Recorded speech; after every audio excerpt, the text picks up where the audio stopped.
Great. Yes, and the smell is.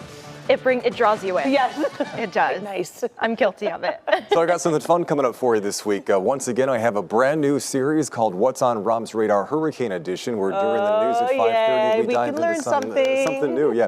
Tonight, though, I wanted to address an issue that a lot of folks in Pine Island and Sanibel Island have been noticing after Hurricane Ian. When Hurricane Ian came through, storm surge, salt water flooded over top of Sanibel and Pine Island, and it turned ponds that normally were freshwater. When you're talking about it. I'm sorry.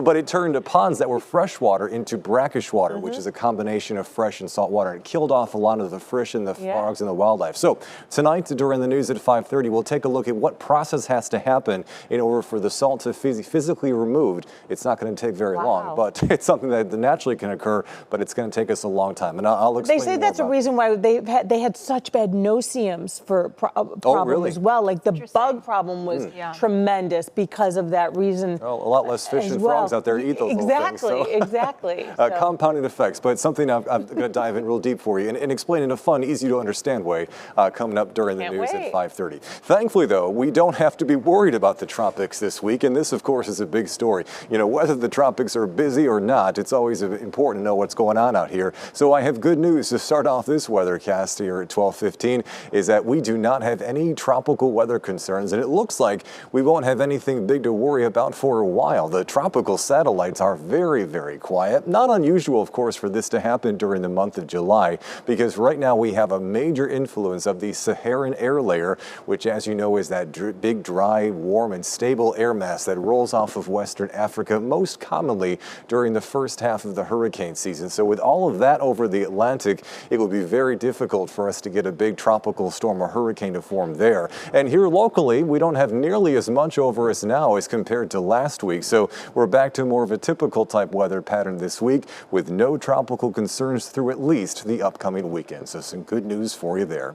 This afternoon, though, on NBC2 First Alert Live Doppler radar, though things are very quiet right now, eventually we will see some showers and thunderstorms pop up as the day goes on. It looks like, based on some of our local high-resolution forecast modeling, the storms may get a bit of a later start today as compared to over the weekend, but otherwise conditions will stay pretty similar for us, with highs again charging back into the middle 90s and plenty of humidity to go around. A look at our Lee County focused futurecast shows rain coverage in areas like Lehigh Acres and Fort Myers picking up really after dinner time essentially. So like I mentioned before, a little later start as compared to over the weekend, with scattered showers and thunderstorms then sticking with us through later on this evening after the sun goes down. Regional view of futurecast for us again keeps things fairly quiet through the next 2-3 hours and doesn't do much in the way of shower and thunderstorm activity early on this afternoon. But as we approach the dinner hour, that again is when the wider coverage of downpours and thunderstorms per this forecast model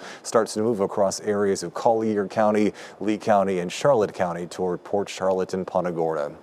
Until that happens, though, it's going to be a real steamer out there today. As you know, heat advisory active for Collier, Hendry, and Glades, as nearly everyone will see heat index values well up and above 105 already by the next hour here. And then through 5 and 6 o'clock tonight, those heat index values will stay right above 100 before they begin dropping back into the 90s. But that doesn't happen until about the sunset hour here later on tonight. So a real steamer out there for us and hot, even for Florida during the month of July through the rest of the day today. Otherwise, the forecast here as we move through Wednesday and Thursday once again features a few scattered downpours and thunderstorms, as you'll find here on the regional futurecast model for Tuesday. Again, gives us the widest coverage of downpours and thunderstorms after lunchtime. But something I wanted to mention here is the coverage of rain may be a bit more limited for us on Tuesday as compared to over the weekend when we had pretty widespread storm coverage around the area. Either way, we do have some rain in the forecast, of course, each afternoon.